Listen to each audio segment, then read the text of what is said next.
Jonas Meca Sampaio, conhecido como Major Meca, nasceu no dia 22 de maio de 1968, na cidade de Osasco, e cresceu no bairro da Freguesia do Ó, na capital paulista. Filho de soldado da Polícia Militar, se apaixonou pela profissão e seguiu os passos do pai. Em 1988, ingressou no curso preparatório de oficiais da Academia do Barro Branco. Atuou na rota e esteve no 2º Batalhão de Choque, além de batalhões da área metropolitana de São Paulo. Também atuou na Companhia de Ações Especiais da Polícia, o CAEP, e comandou o 4º Batalhão de Ações Especiais da Polícia, o BAEP.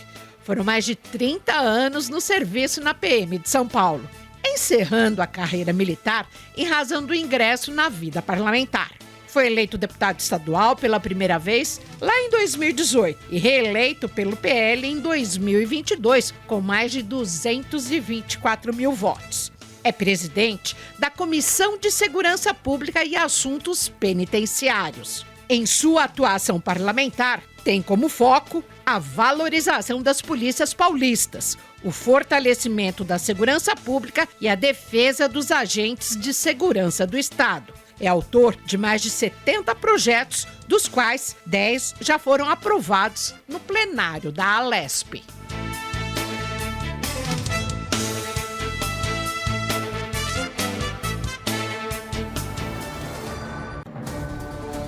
Olá, seja bem-vinda, seja bem-vindo. Começa agora o Conexão Paulista, um programa que aproxima você das decisões políticas do Estado, com informação de qualidade e interesse de toda a população. Conexão Paulista recebe hoje o deputado Major Meca, do PL, presidente da Comissão de Segurança Pública e Assuntos Penitenciários da Alesp. Que bom tê-lo conosco. Obrigada por sua participação, Major.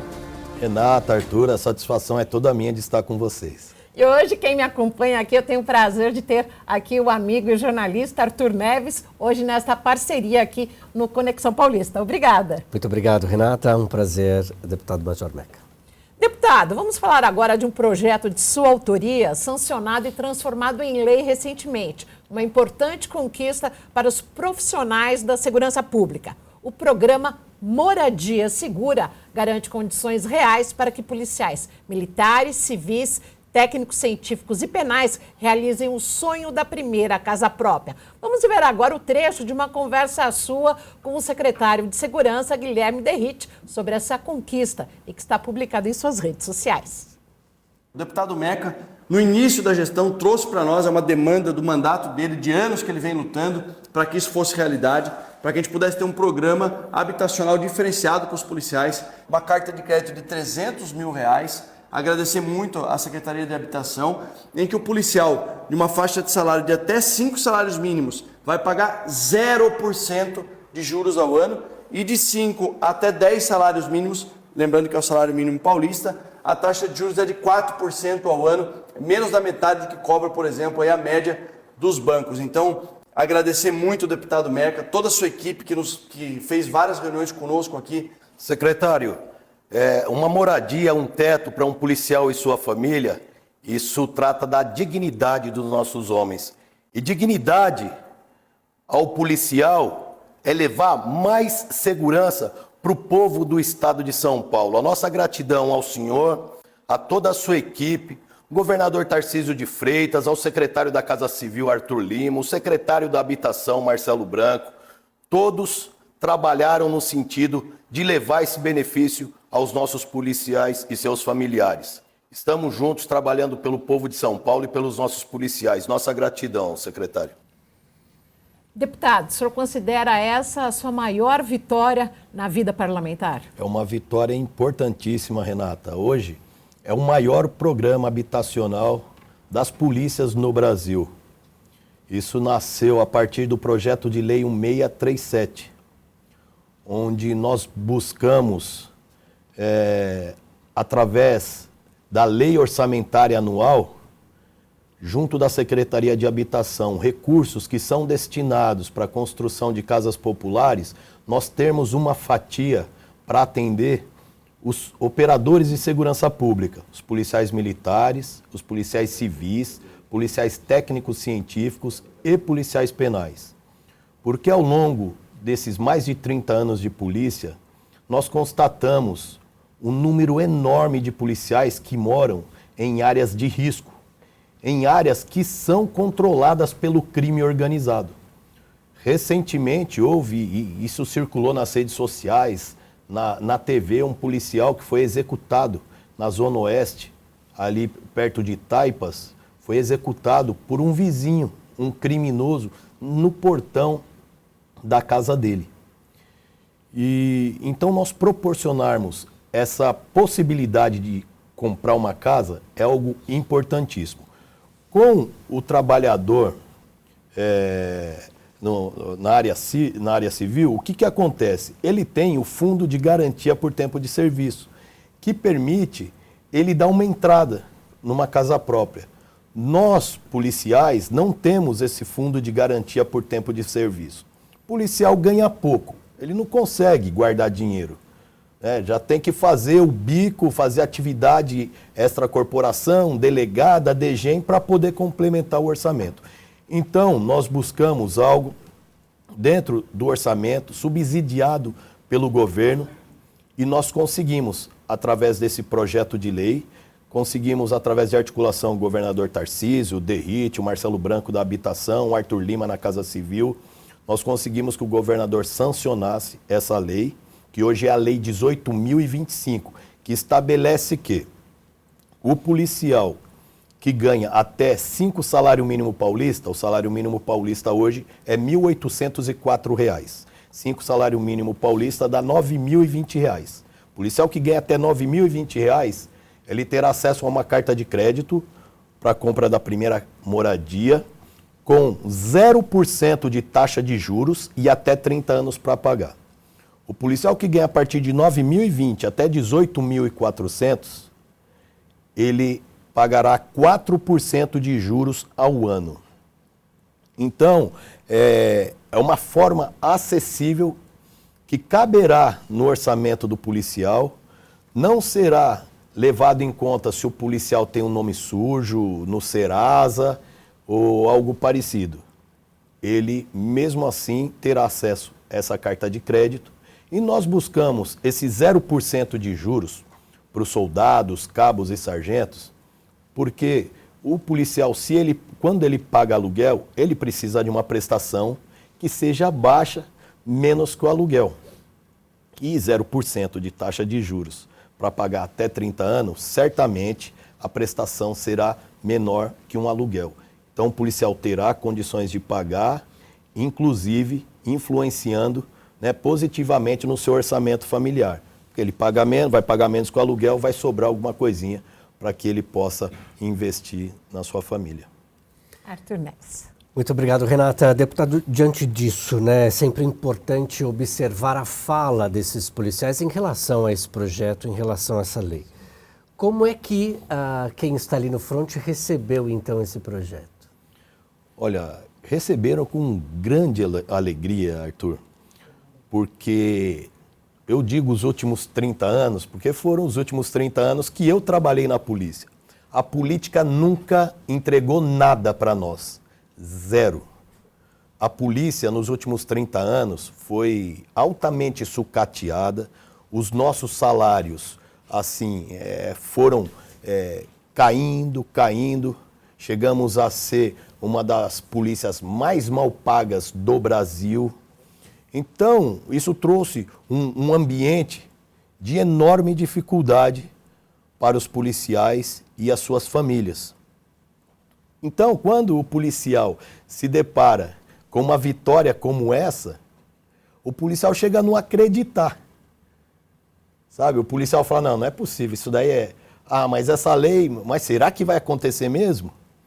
E isso nos leva a continuar numa articulação muito forte, inclusive essa semana, na segunda-feira, teve uma reunião de integrantes da Secretaria de Segurança Pública na Secretaria de Habitação para operacionalização e entrega das primeiras cartas de crédito, que o governador Tarcísio se comprometeu comigo em fazê-lo agora no início do segundo semestre. E é algo que será uma vitória enorme. A gente poder entregar na mão de um policial e da sua família uma carta de crédito para que ele possa escolher o local para comprar a sua casa própria. E a entrega dessa carta de crédito, ela está vinculada a um imóvel que ele queira adquirir, que esse imóvel seja legal, tem escritura ou não? Ou simplesmente ele vai receber um cheque, entre aspas, um cheque, e vai poder buscar no mercado o melhor imóvel? É exatamente. O espírito da lei é esse.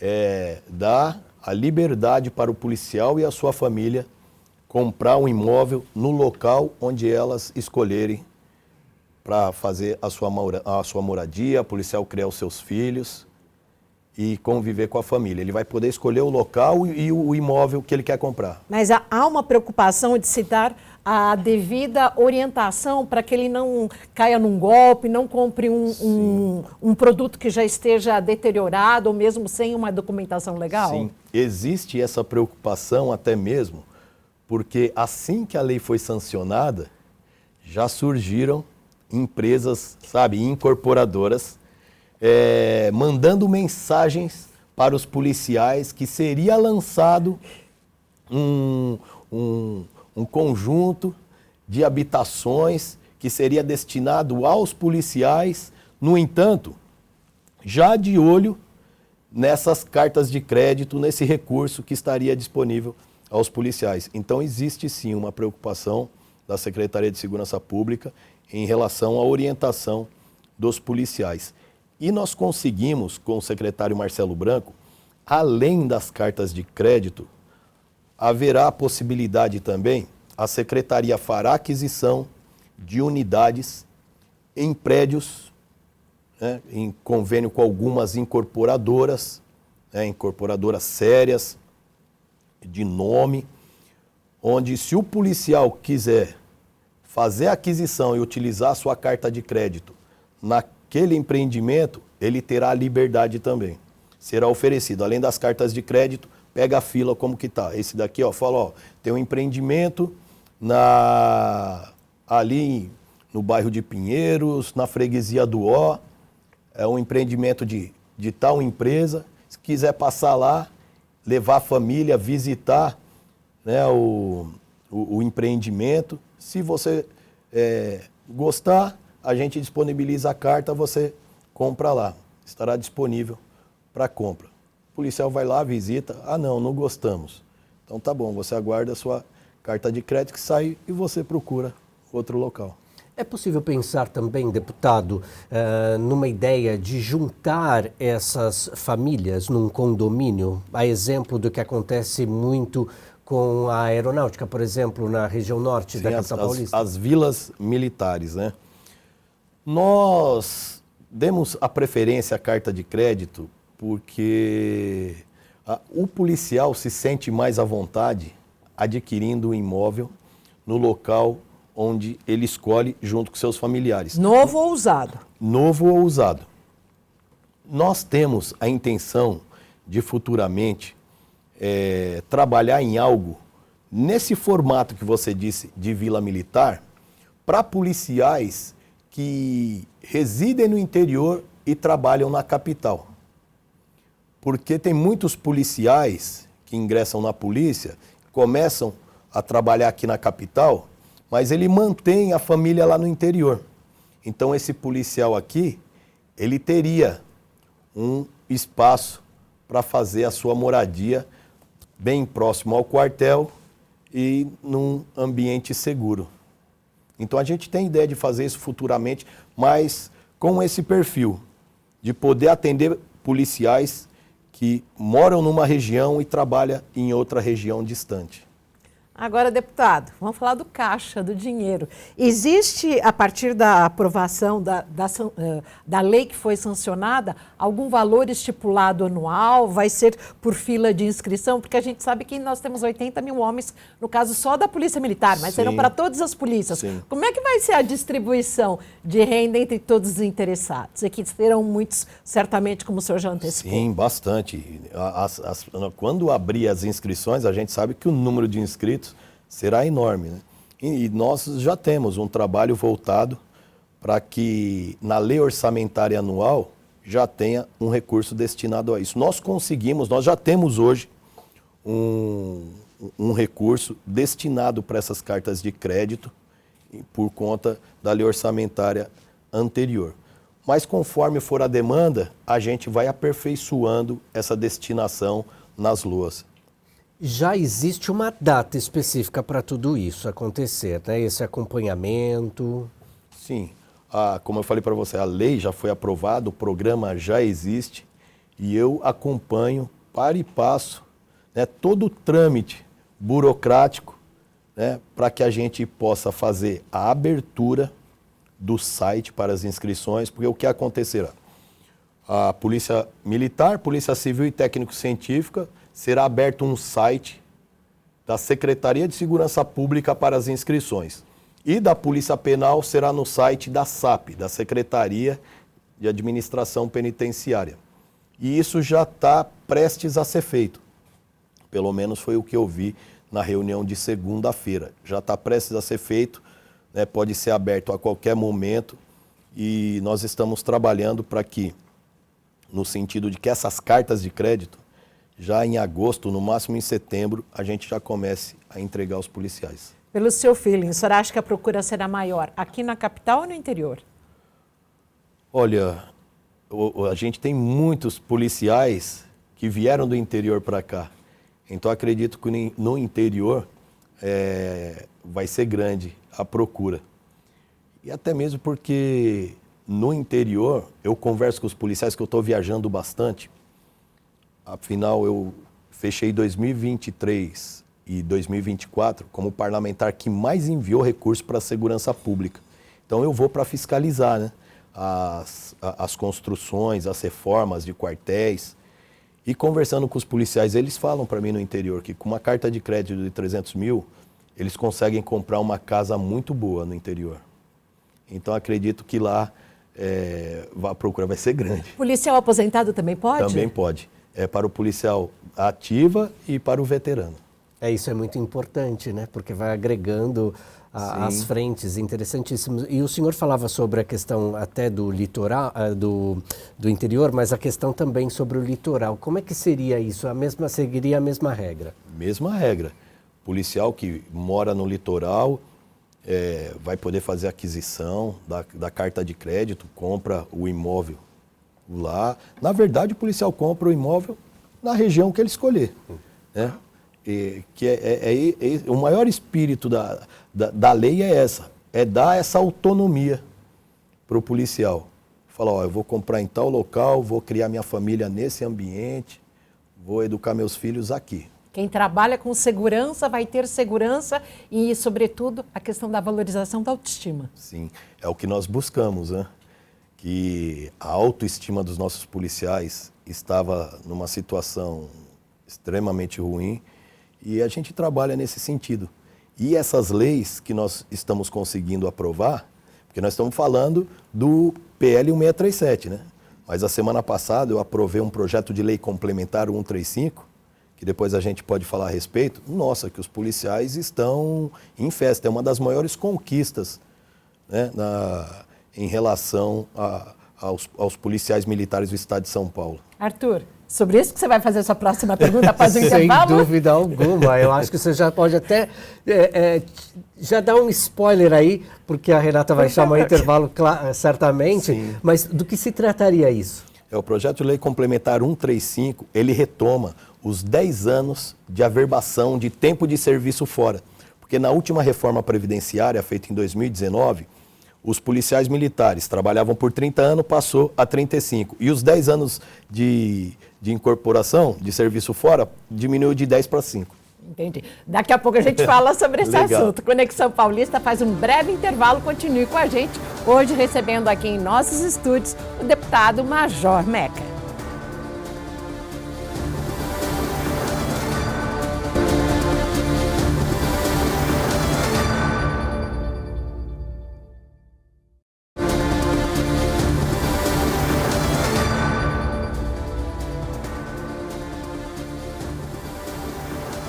Conexão Paulista está de volta. Recebemos hoje o deputado Major Meca, do PL, presidente da Comissão de Segurança Pública e Assuntos Penitenciários da Alesp.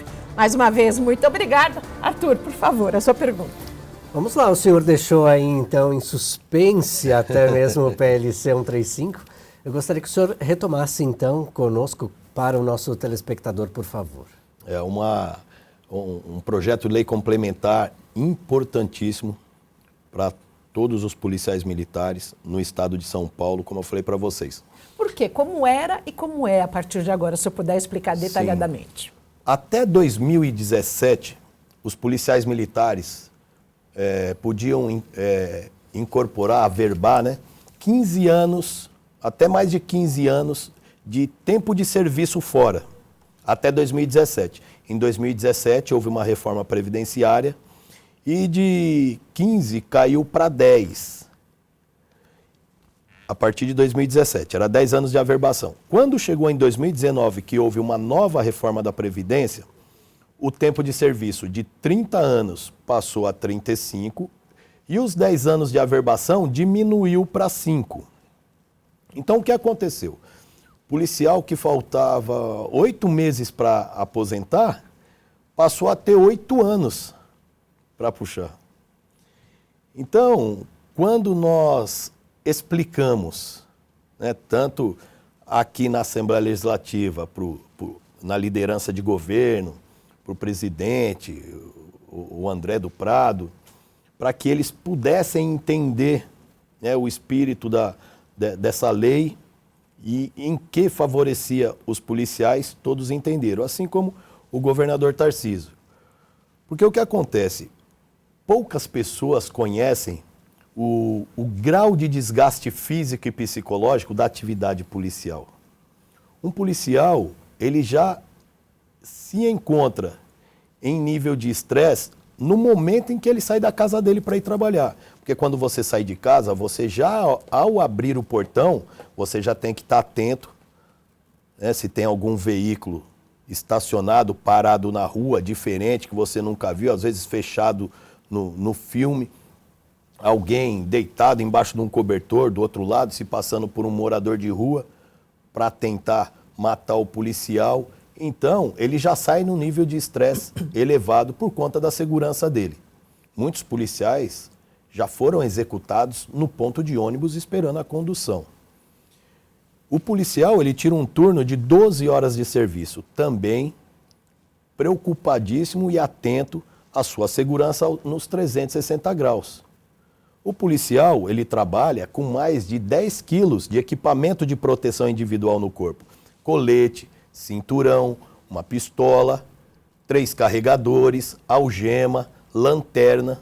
E ele embarca e desembarca da viatura inúmeras vezes no dia. Chega no final do turno de serviço, de 12 horas de serviço, ele não é mais 10 quilos que ele tem no corpo. É de 20 quilos para cima. Isso, se ele não se deparar com uma situação de flagrante e ele vai para a delegacia, hoje, a Polícia Civil também com uma falta enorme de efetivo, um flagrante na delegacia hoje, você não fica menos que 8 horas numa delegacia.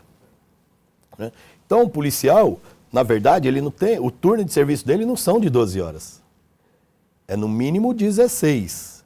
Porque ele sai 2 horas antes de casa e chega 2 horas depois. 16 horas. Isso se ele não pegar um flagrante. Se ele pegar um flagrante, esse turno vai para quase 24 horas. E ele não pode ser rendido. Não. É ininterrupto esse serviço. Se der tempo para parar, para se alimentar, ele para. Se não der, ele fica sem comer o turno inteiro. Então, chega no dia da folga, o dia seguinte, que é o dia da folga dele recompor esse desgaste, ele não recompõe. Porque ou ele vai para atividade delegada, ou ele vai para a DGEM, ele vai para algum bico. Porque ele precisa, né, recompor o seu orçamento. Que o salário dele não é o suficiente para sustentar a família. Aí o policial que deveria descansar no outro dia, não descansa. E na polícia nós temos estudos científicos que trata do policial. Qual é a saúde física e psicológica do operador quando ele entra na polícia, após 5 anos, após 10 anos de polícia, com 15 anos de polícia, 20 anos de polícia. Esse operador, nesses estudos científicos, aos 20 anos de serviço, esse cara está com um desgaste assim enorme, tanto física quanto psicologicamente. Então você pega um policial que já está na reta final, ingressou na polícia, havia uma regra.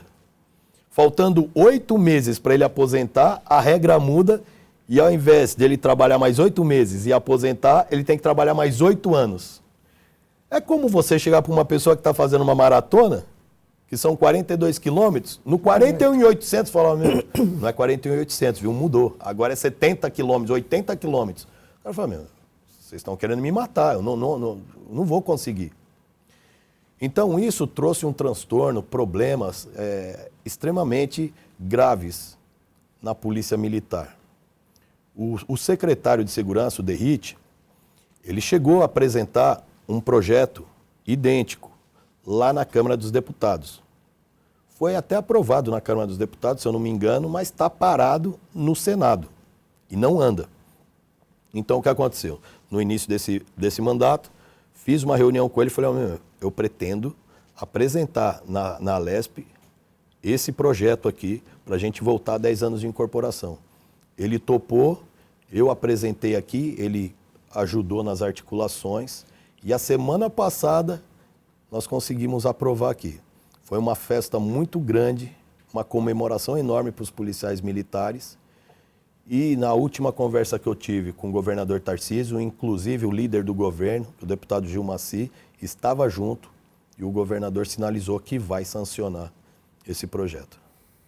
Em relação, quando o senhor falou operador, é todo e qualquer policial ou foi uma única função que foi estudada? Essa legislação, ela atende aos policiais militares. Mas esses artigos científicos que eu citei para vocês, são trabalhos científicos feitos na Polícia Militar. Esses trabalhos, eles constam de um acervo na Polícia Militar.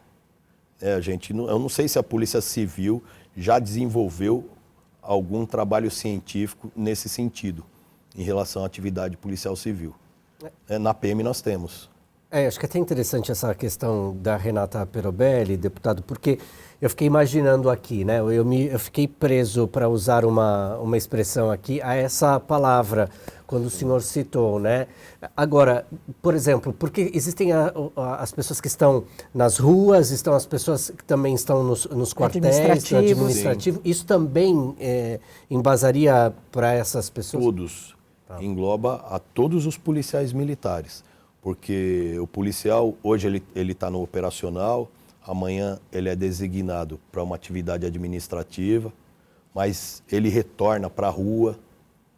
Então isso engloba, é uma regra para toda a Polícia Militar. Porque como vocês sabem, na reforma previdenciária que foi feita dos servidores públicos aqui no estado de São Paulo, a Polícia Militar não foi incluída.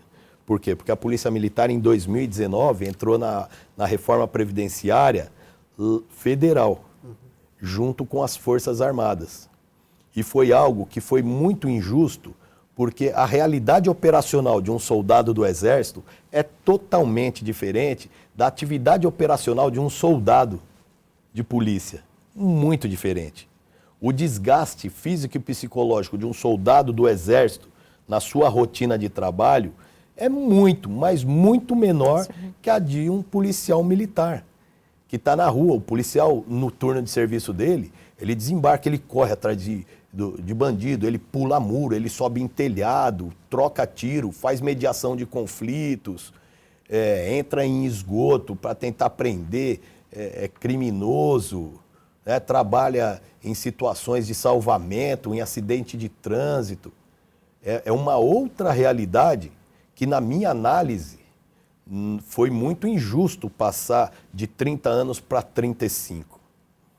Porque muitos pensam que a atividade do policial militar é como a atividade das Forças Armadas. Não.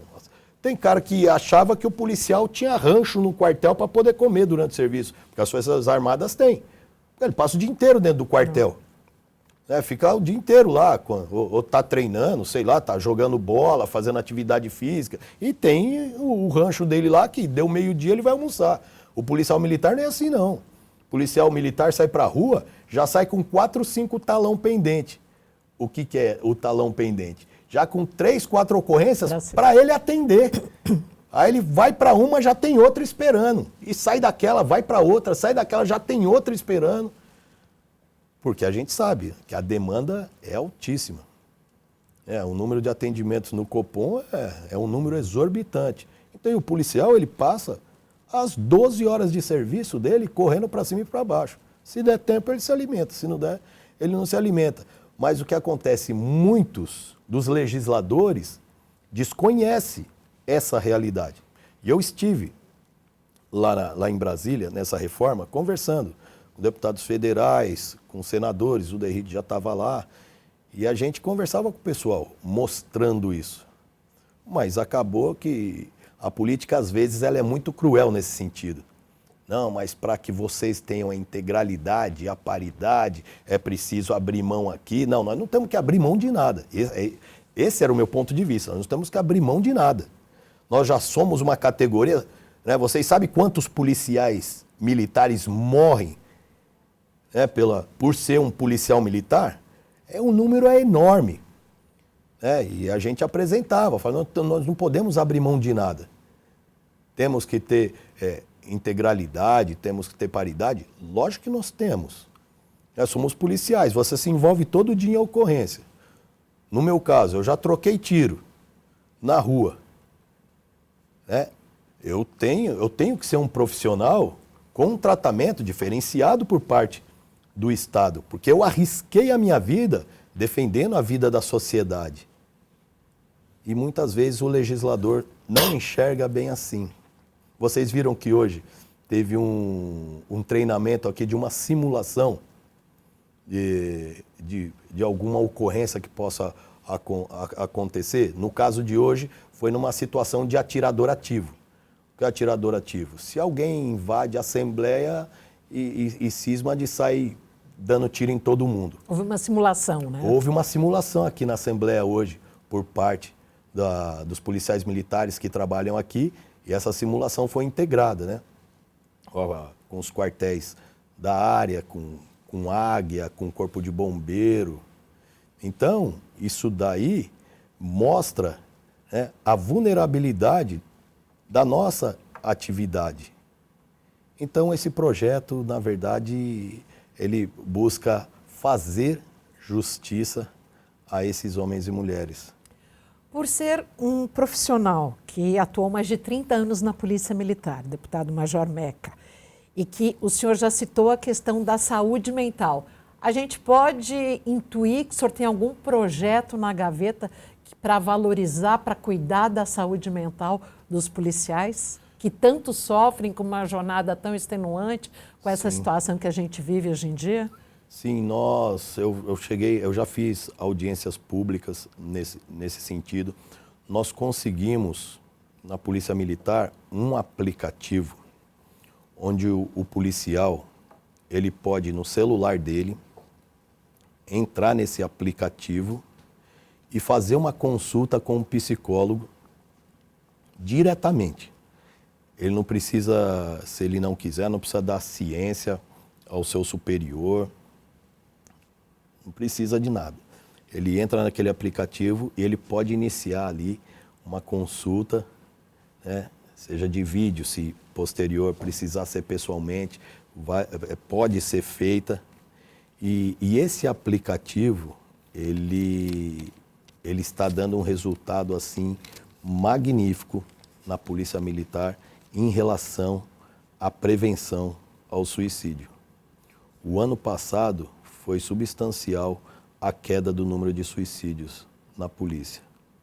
E isso se deve a essa atenção que nós demos a esse problema, essa pauta que é mundial, né? A questão da depressão. E nós trabalhamos muito nesse sentido. Até mesmo no sentido de permitir ao policial um horário, uma fração de horário dentro do seu tempo de serviço para que ele possa praticar uma atividade física, né, fazer aquela descompressão, e tudo isso aliado está dando ótimos resultados. Isso poderia se estender também, porque aí o senhor é a pessoa ideal para falar, obviamente, deputado, em relação aos parentes também desses policiais que sofrem junto? Tem. A família também participa desse programa, desse processo. E eu conheço policiais que filho já participou junto à esposa, porque muitas vezes o tratamento é necessário que se estenda a toda a família. Então a família participa. Agora, deputado, eu gostaria de falar do senhor como coordenador da Frente Parlamentar em Defesa do Centro. Inclusive, eu já passo a minha vez aqui para o Arthur e a gente quer falar de um assunto tão pertinente. Por favor. Ultra pertinente, né, deputado? A gente tem observado, então, e é um assunto que está no noticiário diariamente, não somente no estado de São Paulo, fora do estado paulista, mas também em outros jornais e falam, inclusive, no noticiário internacional. A gente está falando sobre a Cracolândia, deputado. É um assunto que tem incomodado muito a sociedade, que incomoda as pessoas que vivem, que moram no centro, mas que fazem uso também do centro da capital paulista. Sim, essa frente parlamentar eu iniciei em 2023, já no início do ano. Montei essa frente parlamentar, fiz várias audiências públicas, né, onde eu trouxe moradores, comerciantes da área central.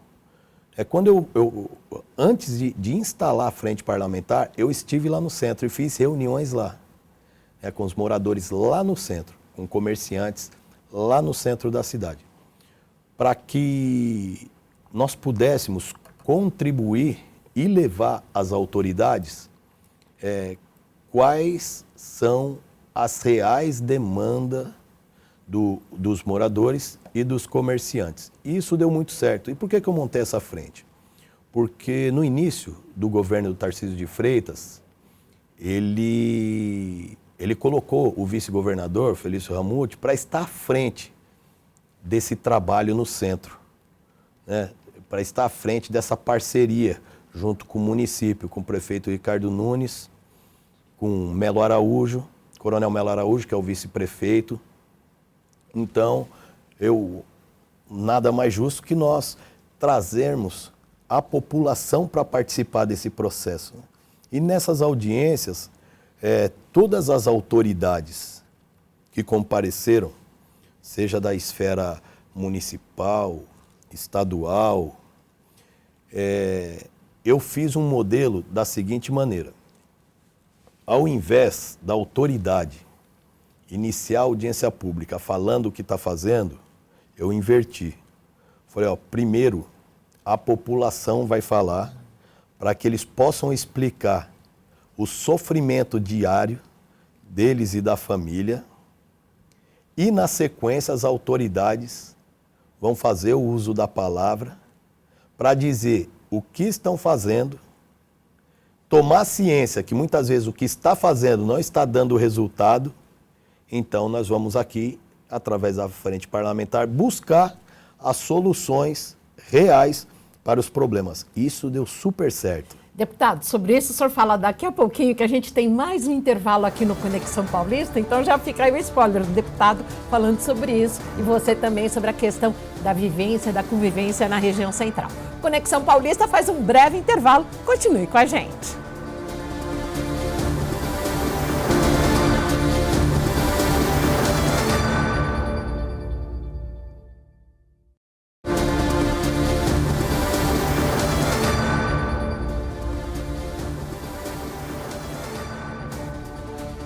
O Conexão Paulista está de volta hoje com a presença do deputado Major Meca, do PL, presidente da Comissão de Segurança Pública e Assuntos Penitenciários da Alesp.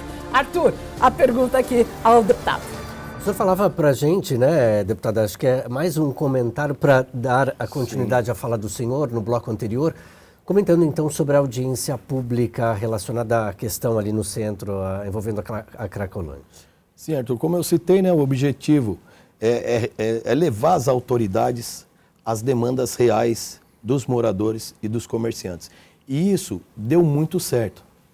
Eu faço reuniões constantemente lá no centro com os moradores para que nós possamos acompanhar o processo de evolução dessa revitalização. Que hoje a gente vê que o fluxo não existe mais. O último ponto onde houve aglomeração de dependentes químicos foi na Rua dos Protestantes.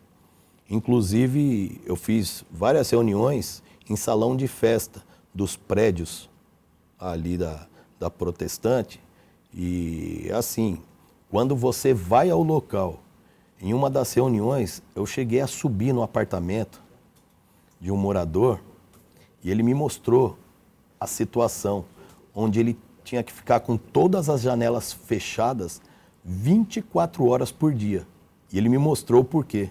Ele falou, Major, eu vou abrir a janela para o senhor ver o odor, o cheiro que vem para dentro do meu apartamento. Ele abriu a janela, sabe, um cheiro de urina, de fezes, sabe, aquele cheiro da droga, assim, totalmente insalubre.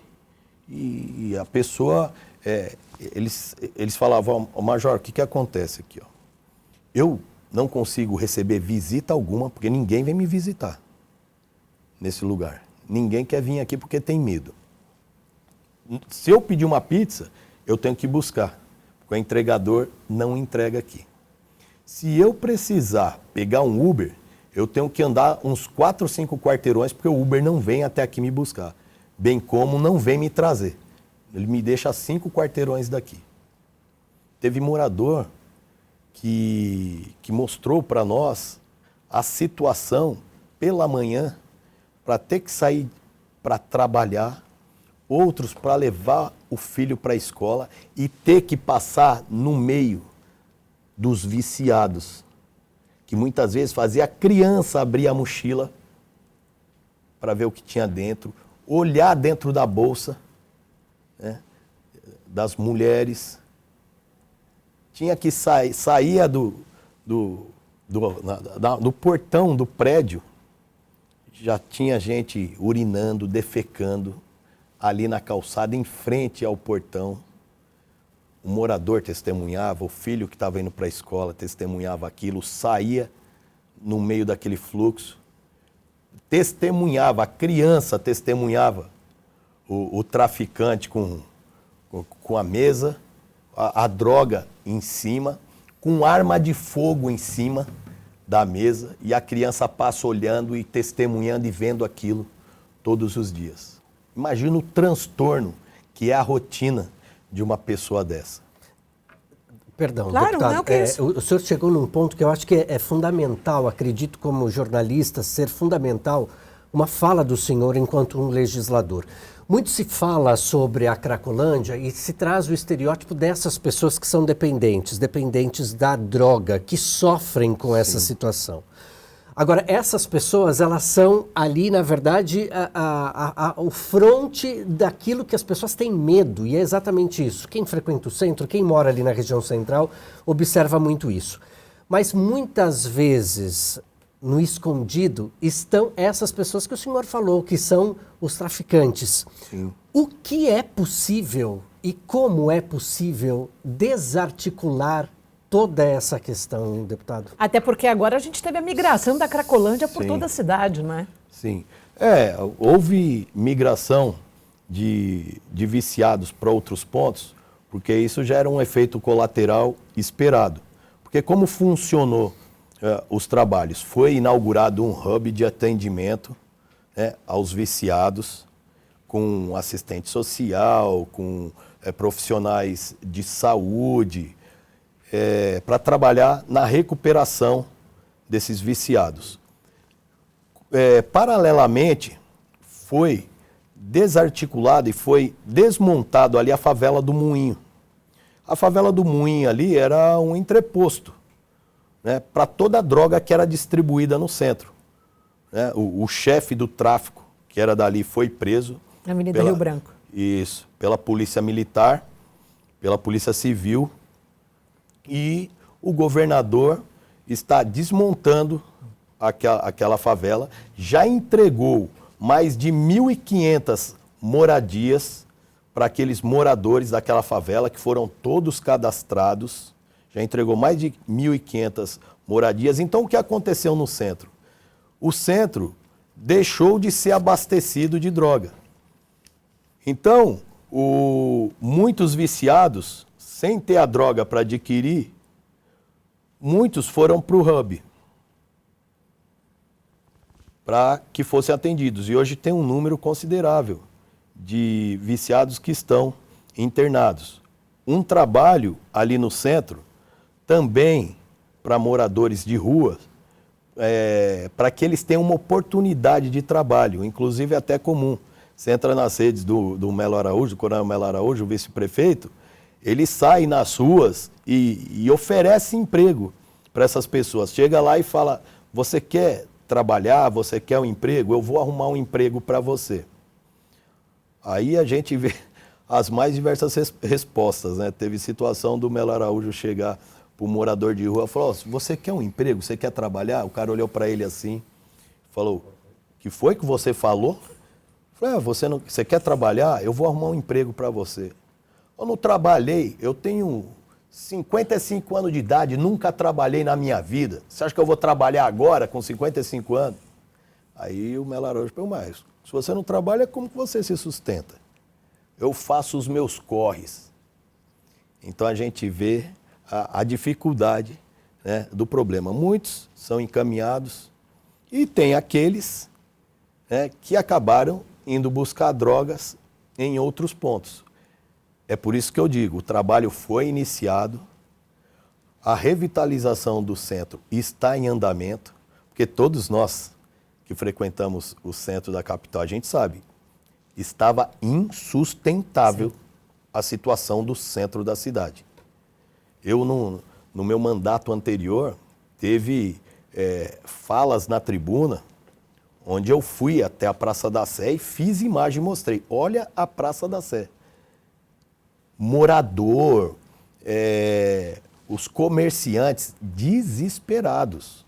O centro, você chegava no centro, era 18h30, já estava tudo fechado e as ruas, assim, sem ninguém, porque o pessoal tinha muito medo de circular ali no centro.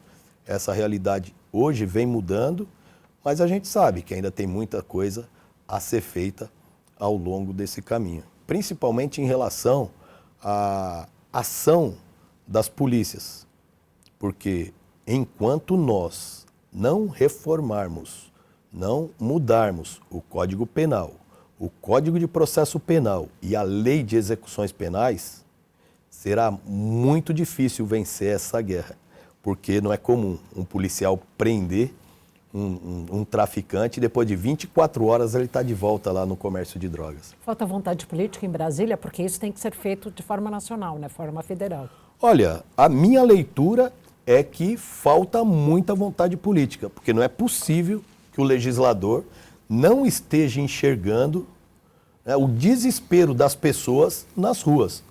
Hoje, uma mãe de família tem medo de ir na padaria comprar pão e morrer porque a aliança não sai do dedo.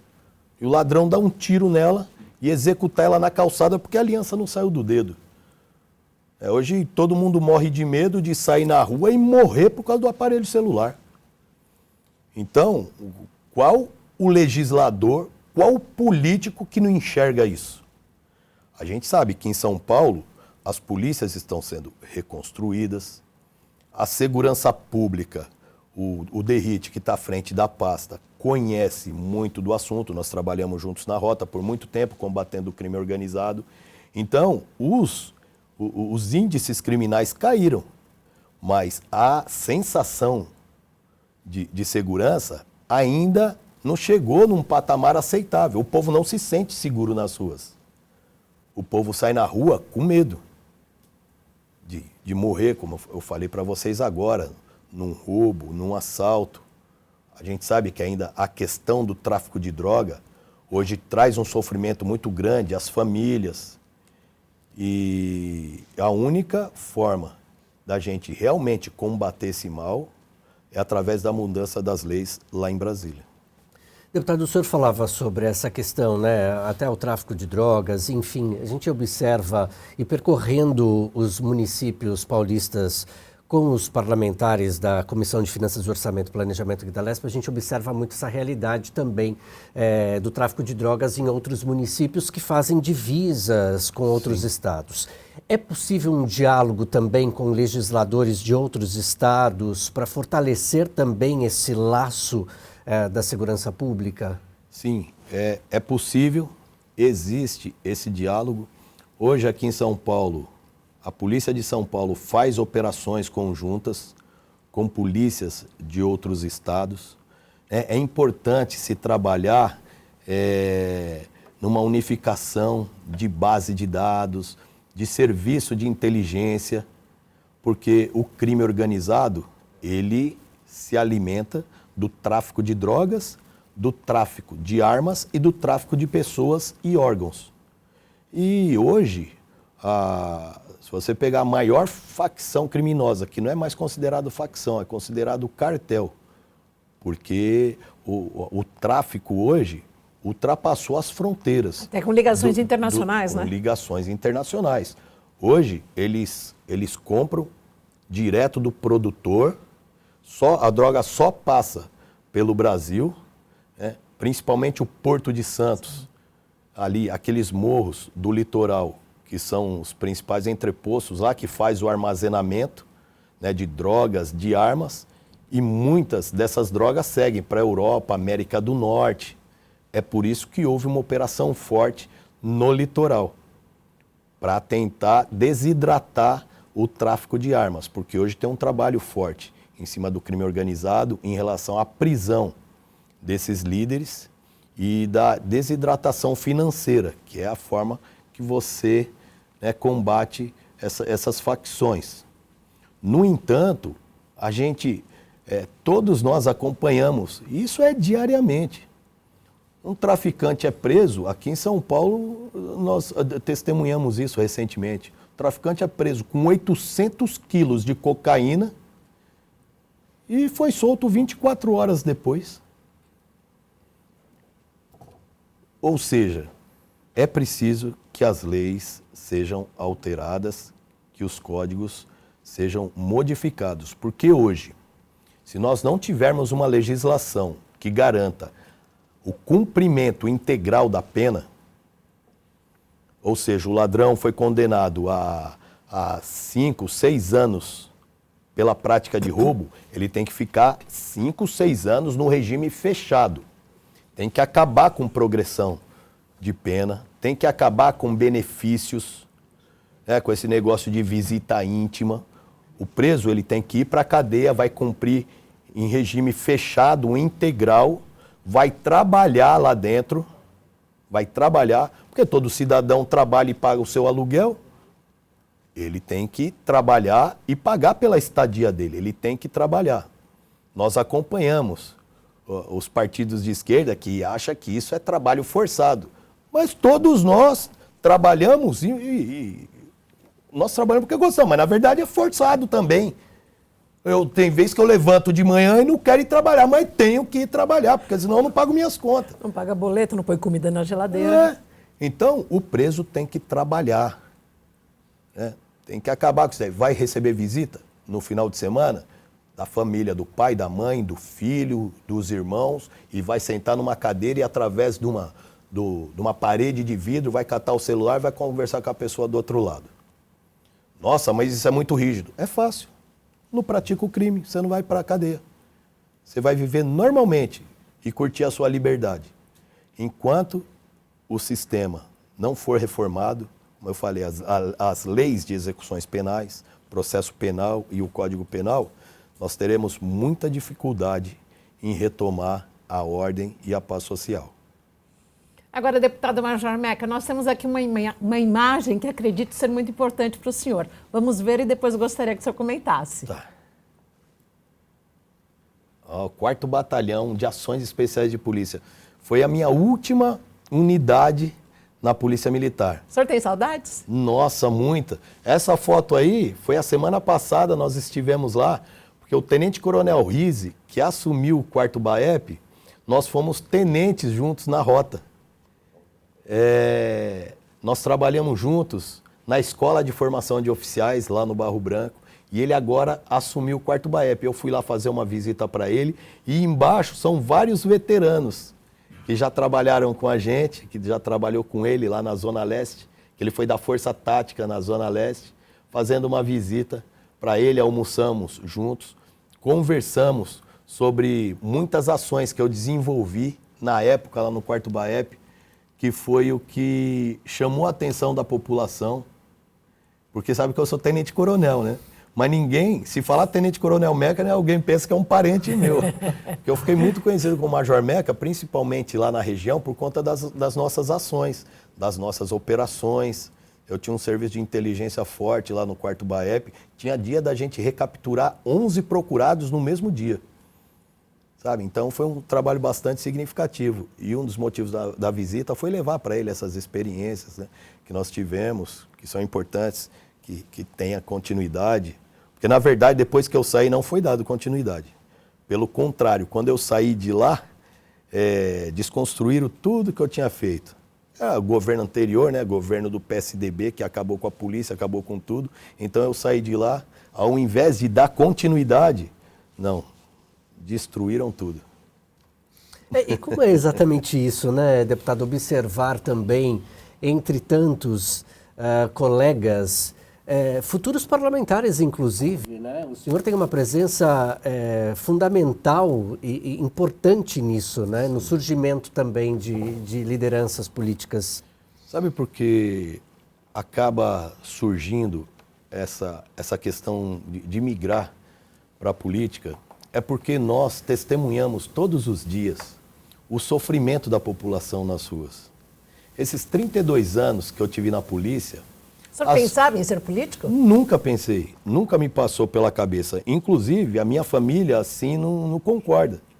Meus filhos falam, pai, você já é tenente-coronel aposentado, você tem uma história bonita na polícia, meu. Vem curtir a família, porque eles veem na política, a gente trabalha de segunda a segunda. Então, a gente acompanha todos os dias. Você faz uma operação dentro de uma comunidade, na favela, você conversa com as pessoas, você vê a situação de miséria que aquelas pessoas vivem. E você sabe, 90%, 95% das pessoas que estão numa favela são pessoas de bem, são pessoas honestas, mas não têm condições de sair dali. E muitas vezes eu conversando com o morador, vendo os filhos ali, às vezes vem na cabeça da gente, você imagina a situação desse cara, se o filho dele falar para ele que quer ser médico, o que ele responde para o filho dele? Porque para entrar numa faculdade pública, né, você tem que ter estudado muito.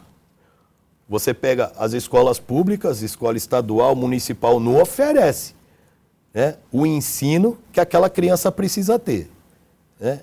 É mais ideologia política que realmente ensinar a matéria que precisa desenvolver intelectualmente aquela criança, aquele jovem. Aí você começa a pensar nessas coisas. Você entra no hospital, que é comum, você vai socorrer alguém, você entra no hospital. Aí você vê aquela fila de maca, cheia de gente em cima. Pronto atendimento, cheio de gente. Não tem vaga no leito de enfermaria, não tem vaga na UTI. Aí você vai na escola, é a mesma coisa. Chega na escola, a escola parece que se transformou numa prisão cheia de grade. Isso acaba sensibilizando a gente, fala, não, eu vou para a política. Que foi o que aconteceu comigo. E hoje, o que me faz respeitar muito o Tarcísio de Freitas? Porque ele tem uma gestão, tem uma política que busca melhorar esse cenário. Não é fácil, porque para o político, que a grande parte dos políticos no Brasil são desonestos, são corruptos. Para eles, quanto mais desagregação, quanto mais conturbado for o cenário, para eles é melhor para a manutenção do poder. E em São Paulo hoje nós vivemos uma realidade diferente. Né? Nós aprovamos aqui o projeto das escolas cívico-militar.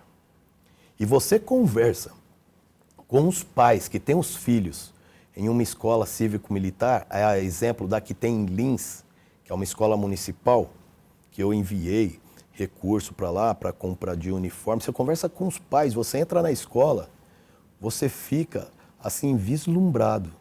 Os pais falam, Major, aqui não tem mais tráfico nas ruas, aqui perto da escola, não tem mais briga. Os alunos, eles chegam todos uniformizados, a hora que entra, tem uma caixinha de cada sala de aula, o aluno vai lá, coloca o celular dele na caixinha da sala dele, vão para o pátio, sabe, brincam tudo normalmente, daqui a pouco toca o sinal, todo mundo entra por sala de aula, sabe, assistir a bandeira, canta o hino nacional, vão todos em ordem para a sala de aula, chega lá o professor, entra na sala de aula, os professores se levantam, o aluno apresenta a sala de aula para o professor, a gente vai lá, os alunos se levantam, você conversa com os alunos, você vê o brilho nos olhos deles, de orgulho da escola, sabe? Então, e a gente vê que tem uma força contrária que não quer que a coisa seja organizada, que o ambiente da escola seja um ambiente seguro. Parece que querem aluno fumando maconha, aluno batendo em professor. Você acha que isso vai trazer progresso para nós? Nunca. Deputado, nós agradecemos muito a sua participação, o tempo voou. O que o senhor gostaria ainda de... O projeto de lei complementar 2 foi um projeto que o governo mandou para cá, idêntico ao PLC 12 que eu tinha. Em conversa, o governador, ele fez um igual e apresentou aqui. Alterou os critérios do concurso para cabo e para sargento, que tinha que apresentar as 4 últimas avaliações de desempenho consecutivas, que as avaliações de desempenho na PM são semestrais. Só que nessa avaliação de desempenho tem que ter o TAF, que é o teste de aptidão física. Então o que acontece? A policial feminina fica gestante, ela não consegue fazer o TAF, logo não consegue prestar o concurso. O policial militar se machucou em serviço, está machucado, não consegue fazer o TAF, não consegue prestar o concurso. Nós alteramos e mudou o critério. O policial apresenta as 4 últimas, não precisa ser consecutiva, as 4 últimas que ele fez e ele presta o concurso normalmente. Muito obrigada. Conexão Paulista, hoje tivemos o prazer de conversar com o deputado Major Meca. Muito obrigada pela sua participação. Eu que agradeço. Arthur Neves, muito obrigada pela parceria, meu querido amigo. Satisfação, muito bom conhecer mais ainda do trabalho do deputado Major Meca, que muitas vezes sobe a tribuna às 2 horas da tarde e fala, e fala com força. E fala isso aí, representando o nosso povo. Com certeza. Conexão Paulista agora vai ao ar sempre aos sábados e domingos ao meio-dia. Obrigada pela companhia e até o próximo programa.